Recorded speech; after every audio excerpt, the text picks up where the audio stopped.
My name is Nikita, register number 72, subject name Management Accounting, class become 6M. Meaning of Management Accounting: preparation of information relating to accounting and supply in the same to the management is called Management Accounting. Definition of Management: Robert and Anthony defines management accounting is no concerned with accounting information which is useful to the management.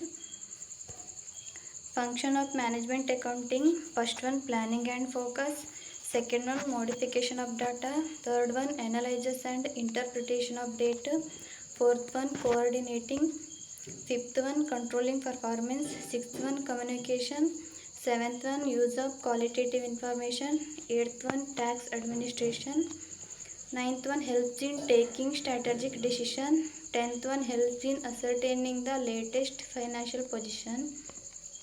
Limitation of management accounting: collocative information. First one, collocative information; second one, historical in nature; third one, expenses are not classified; fourth one, fails to help in cost information, in price fixation; fifth one, materials and supplies are not properly controlled; sixth one, labor cost is not recorded; seventh one, fails to provide information for appraisal and comparison. Thank you.